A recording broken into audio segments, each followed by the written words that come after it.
Bom, a ideia dessa apresentação é mostrar para vocês um pouquinho de uma pesquisa que eu fiz, ainda está progredindo, mas já tem alguns resultados interessantes com relação a mobile banking. Alguém aqui utiliza mobile banking?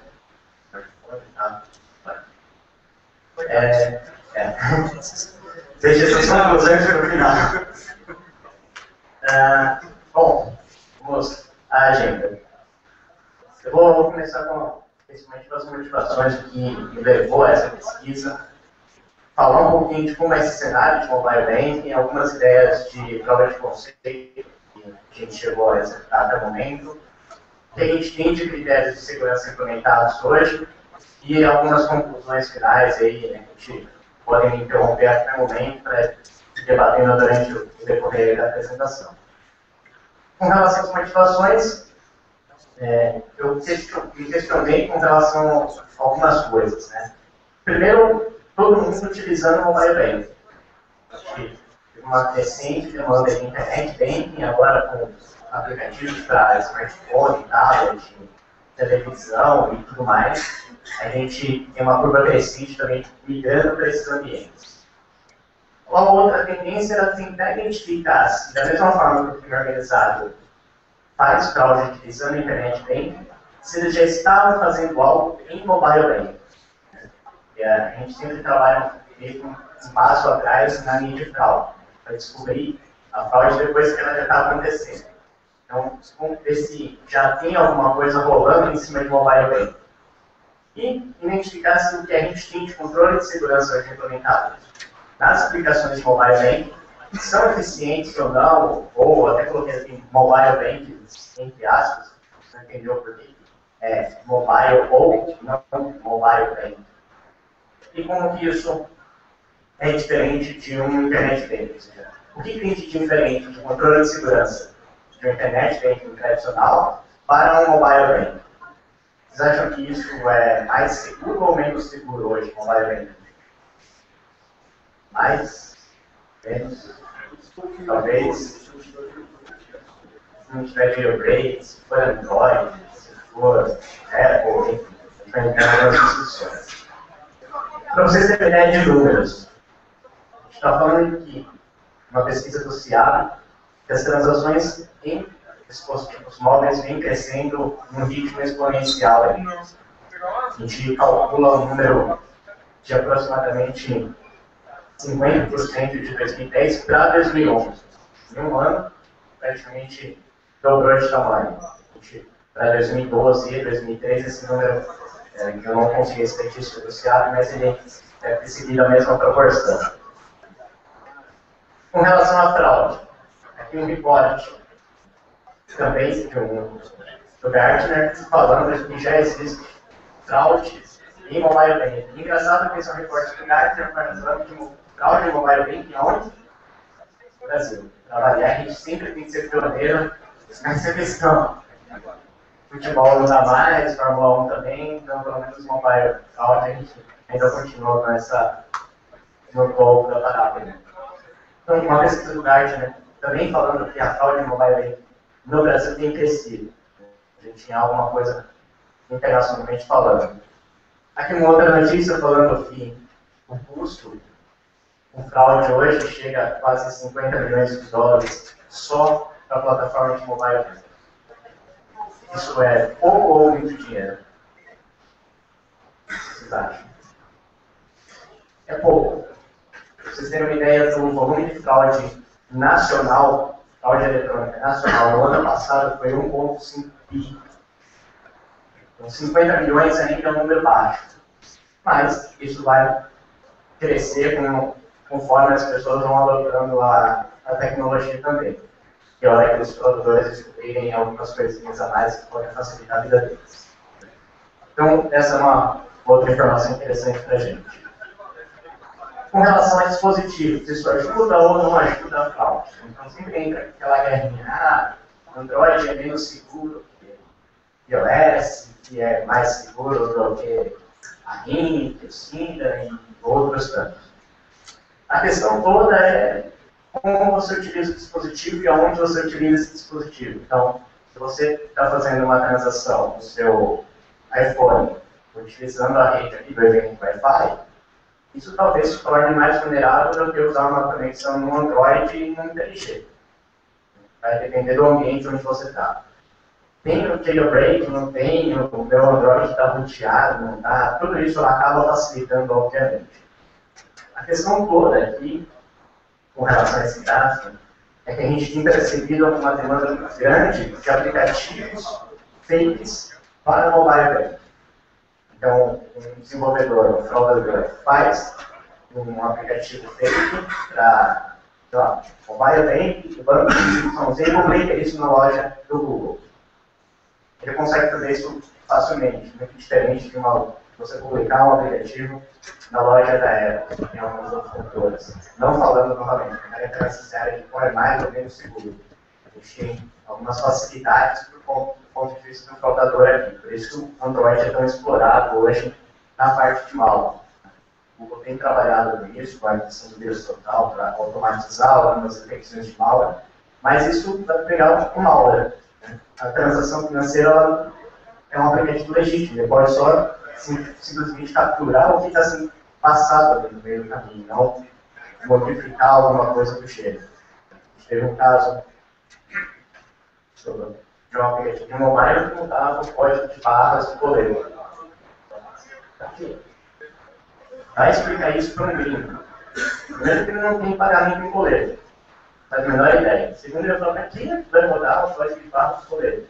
Simplesmente para ele desviar aquela grana. Você paga o boleto, acha que está pago, e o dinheiro não foi para a conta do seguinte, foi para a conta do fraudador. O aplicativo fazia isso. E a gente tem até alguns websites que foram identificados. O Solinho passou uma apresentação bem interessante a respeito disso. E aí, a resposta. Será que o crime organizado está utilizando o mobile banking como um vetor de ataque? A resposta que eu concluí é sim. Essa tela que vocês estão vendo aqui é um trecho de uma conversa no IRC. Alguém conhece IRC? Lembra do IRC? Alguém nunca ouviu falar o que é IRC? Eu estou me sentindo ser mais velho.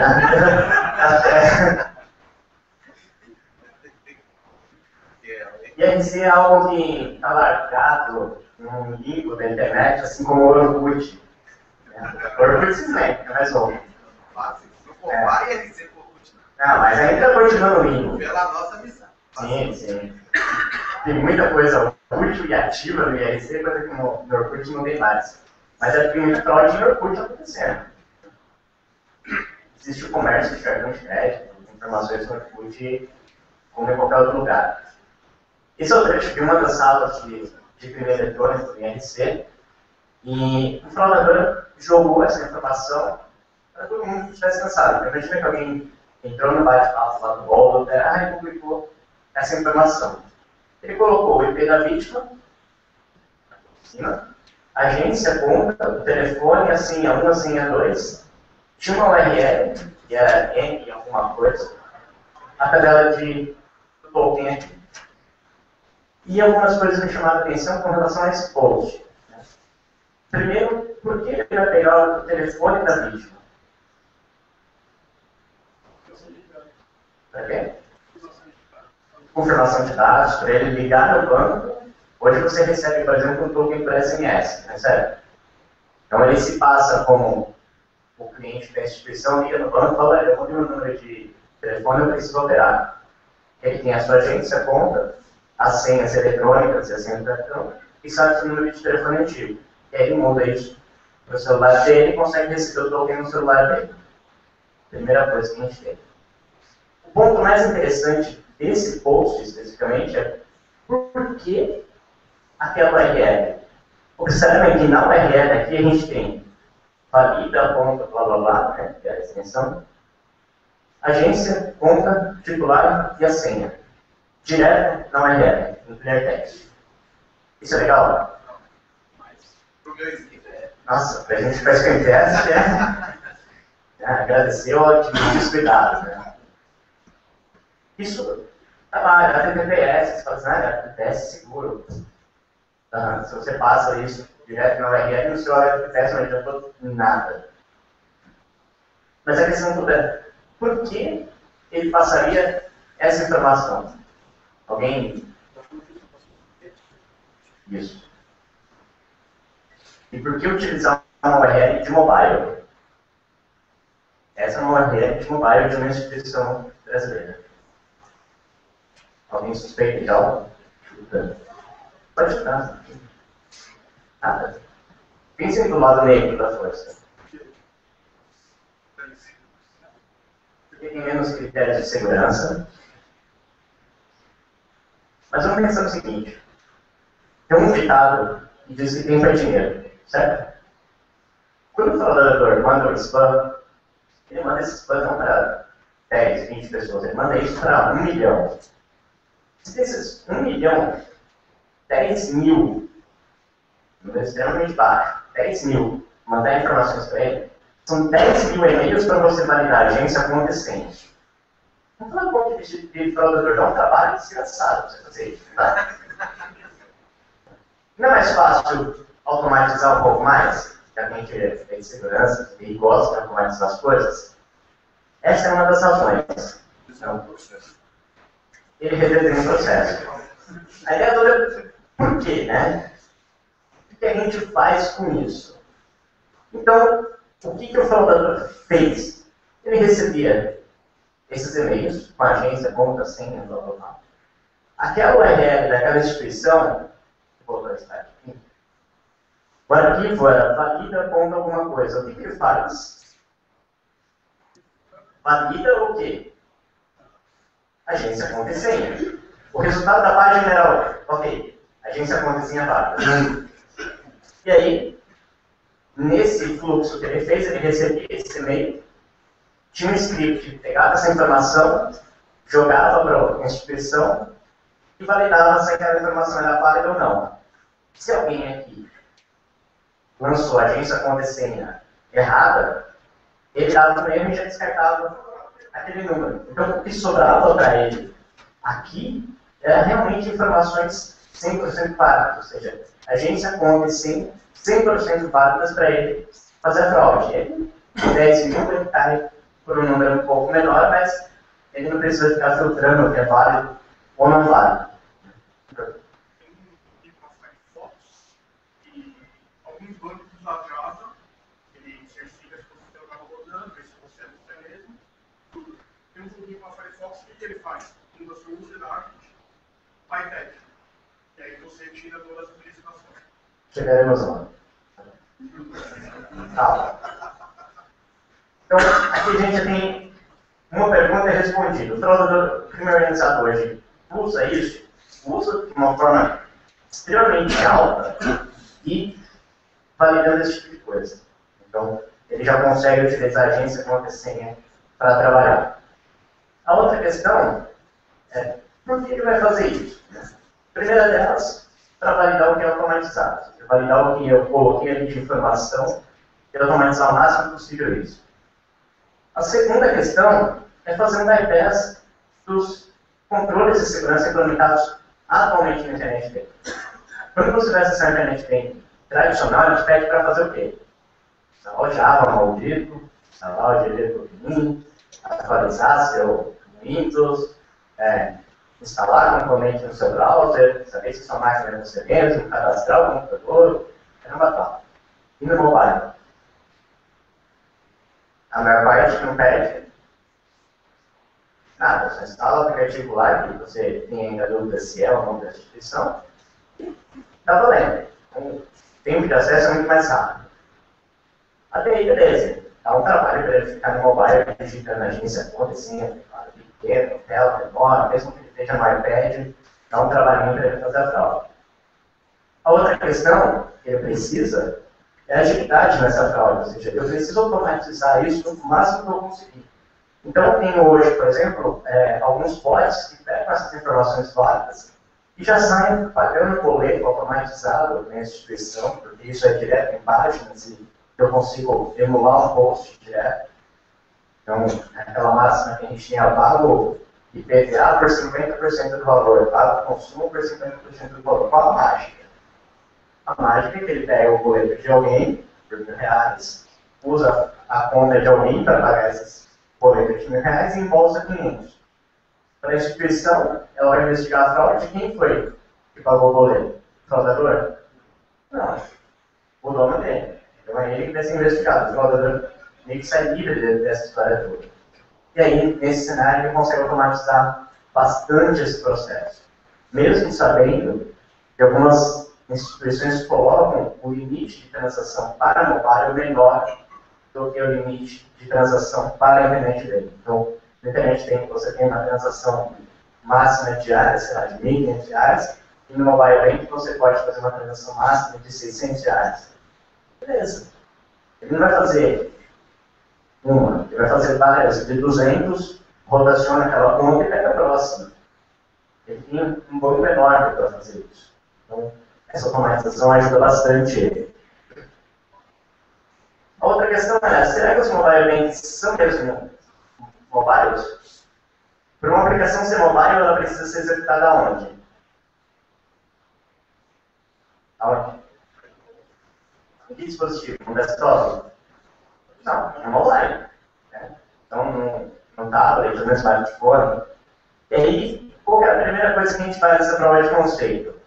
Tentar montar o user agent no navegador. Ou seja, vamos tentar fazer com que o meu navegador, Firefox, Internet Explorer, Chrome, qualquer que seja, se comporte como sendo um navegador de mobile, ou seja, se comporte como um Safari Mobile, se comporte como um Chrome Mobile ou um Firefox, Chrome, enfim, qualquer um mobile que a gente tem. E aí, eu entrei. Alguém que conhece o time de proxies, o Firefox? Um plugin onde eu consigo alterar o user agent. Ele já vem com alguns user agents default, mas eu consigo customizar o user agent. Eu usei a opção default. Entrei no site da instituição, normal, com o meu user agent default, no caso do Firefox, e mudei para o iPhone 3. Quando eu faço isso e dou um refresh na página, ele me joga para a página de mobile. Ele fala, olha, você tem que baixar o aplicativo para acessar aqui. Eu falo, putz, tem que baixar o aplicativo. Mas, continue lendo a página um pouquinho. Change user agent. Aqui embaixo tem ou continue na versão web.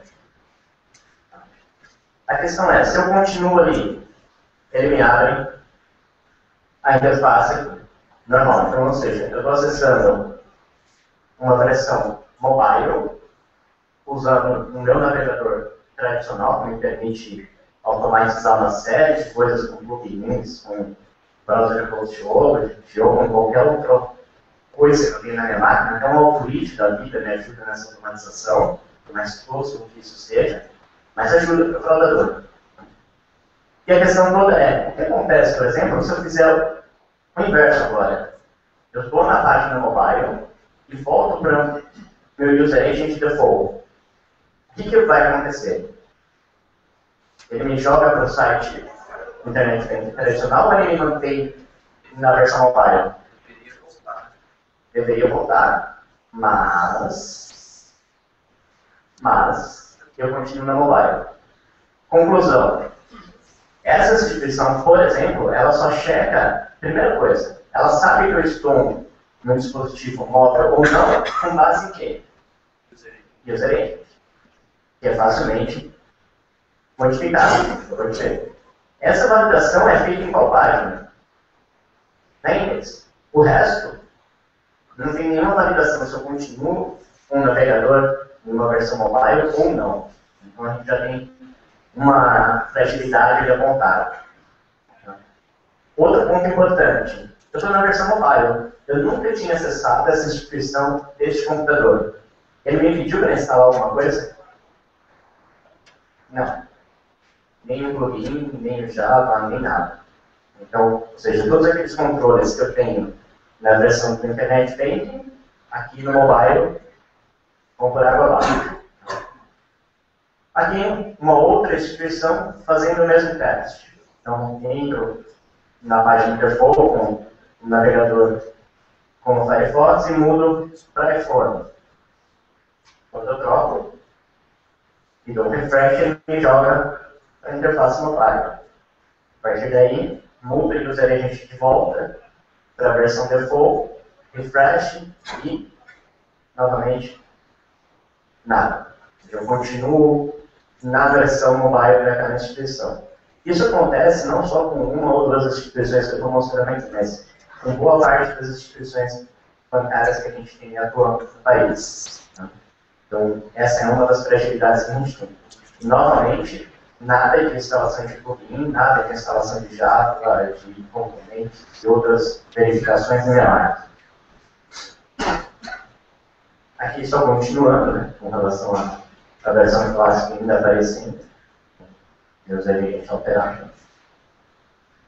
Essa é uma terceira instituição testada, também quando eu altero, ele me pede para eu instalar o aplicativo. Só que diferente da primeira versão, da primeira instituição, essa não me dá a opção de continuar. Ou seja, ela me força a ir para o aplicativo. Isso é um bom critério de segurança? Sim, não. Talvez. Eu consigo instalar esse aplicativo no desktop? Um aplicativo Android, eu consigo instalar ele no desktop? Sim, não, talvez. Vamos ver. Se eu voltar aqui, continuar no teste, eu volto, user agent do default, vamos atualizar de novo, ele me joga. Ele me mantém na versão mobile, ou seja, ele me joga para fazer o download, mas eu voltando o user agent para a versão default, ele ainda me mantém naquela página mobile. Então, aquela fragilidade para aplicar só o user agent já também prevalece aqui. Porém, ele não me deixa continuar para colocar agência, com senha, com o user agent alterado, seja com o iPhone ou com o user agent de outro dispositivo Android. E aí a questão toda é, o que a gente viu até agora, como que as instituições se protegem? Todas elas utilizaram SSL. Beleza? Mas você manda a sua validação via GET, ajuda muito, né? Já faz o post direto na URL, não valida de nada. A outra questão é que o outro ponto que ela valida de segurança é user agent. Não é nada. Eu gostaria de colocar outros controles de segurança ali para prevalecer essa validação. Ou seja, pelo menos validar o user agent em todas as páginas da versão mobile. Já ajudaria um pouco. A partir daí, como que elas se protegem? Vamos pensar na questão do mobile. Pegando como case aquela última instituição que me pede para instalar o aplicativo de mobile. O que esse aplicativo poderia fazer no dispositivo para evitar uma fraude? Por exemplo, eu posso, na hora de instalar o aplicativo, registrar o e-mail da instituição do smartphone, pegar a geolocalização dele, o aplicativo pode ter acesso ao GPS do tablet, do smartphone, gravar essa localização para mim. Ah, não tem GPS, posso usar a triangulação de antenas, Wi-Fi ou antenas de telefonia tradicional para fazer essa geolocalização dele. Mas até aí, novamente, não me dá nenhuma sensação de segurança, porque o cara pode comprar um smartphone Xing que vende lá aquele RiFone, que vende lá na Santa Efigênia, que é com H na frente, e que roda dispositivo móvel normal, Android ali rodando. A gente garante que não tem nenhum backdoor naquela máquina, naquele dispositivo. Então, não vai me validar de nada. Então, sabe, ele vai registrar um e-mail, pelo e-mail eu consigo saber quem é o dono do celular. Deixa o fraudador ter uma assinatura, um vivo pago, você tem endereço do cara. Não tem, ele vai usar um chip pré-pago, registrado no CPF, sabe Deus de quem, ou vai usar um Wi-Fi vizinho, ou até da prefeitura, da cidade, ou algum Wi-Fi público que tem. Então, não adianta, você não vai pegar ele por esse caminho. Ah, mas tem a geolocalização, pode. Você acha que ele vai fazer a mesma fraude sempre no mesmo lugar? Não, né? Não são bons. Vamos pensar agora como fraudador um pouquinho. Naquela instituição, somente me permitiu acesso com um aplicativo. Falo, meu, eu preciso automatizar isso porque o meu AutoKit lá para automatizar a fraude, meu script para automatizar toda a fraude, não rola no Android. Eu não consigo instalar ele para Android ou para iPhone, seja, mas eu quero automatizar isso da mesma forma que eu automatizo as outras instituições. Como que eu poderia rodar aquele aplicativo daquela instituição no meu desktop e continuar com as automatizações? E se a gente fizer o seguinte, instalar, por exemplo, o Android SDK. Alguém aqui já viu? Olha, essa plataforma do Android SDK me permite criar dispositivos, criar aplicativos para a plataforma Android, utilizando um desktop tradicional. É assim que os aplicativos são feitos. Da mesma forma que eu desenvolvo aplicativos, eu consigo logar na Google Play, na Google Store, e consigo baixar aplicativos já publicados ali. Então, eu consigo pegar o APK da instituição e instalar. A grande sacada é que isso eu consigo interagir com o meu desktop. Então, eu posso pegar um script qualquer e interagir direto com esse SDK, sem estar diretamente ligado no dispositivo Android. E aí eu pergunto para vocês, será que a gente conseguiria fazer isso? Ou seja, instalar o aplicativo daquela instituição, que acabou acontecendo, dentro de uma VM do Android, vamos dizer assim, de um SDK do Android, o aplicativo foi instalado normalmente, e a partir dali, aqui todo o processo de instalação, novamente, não me pede nada de segurança mesmo na versão mobile. E aí, eu instalo o aplicativo normalmente dentro de um dispositivo móvel, entre aspas. Né? Ou seja, o nosso mobile banking, ele é mobile efetivamente? Não. Ele é olhando a questão do Windows. Que se você mudar o user agent, já vai se dar abaixo. Ou com base nos APKs, nos aplicativos que a gente tem. Aí você tenta perguntar, qual o aplicativo vai ter o limite lá de transação, só de R$6, não de R$1. Beleza, o fraudador é o que já basta hoje. Alguns anos atrás, a gente tinha um ticket médio de fraude em torno de R$1.000, R$1.500. Então, um fraudador para cada agência, conta, senha, número de cartão de crédito que ele conseguia, ele fazia uma compra média de R$1.000, R$1.500. Hoje, por conta dos critérios de segurança que a gente tem, esse ticket médio já está bem mais baixo. Então, as fraudes, elas pulverizaram uma quantidade muito maior e o valor da fraude caiu. Tem fraudes ali de R$100, R$200 acontecendo. Aquele limite de R$600, cabe tranquilo. Então, ou de R$500 que seja. E aí, diante disso tudo, qual foi a conclusão que eu acabei tirando até o momento? Tem alguns outros testes para serem feitos de prova de conceito ainda, mas até o momento, o que a gente fez? Todos os aplicativos que a gente instalou, eles utilizavam ainda assim HTTPS. Menos mal. Eu tinha um grande receio de encontrar a transação acontecendo em HTTP tradicional no dispositivo móvel.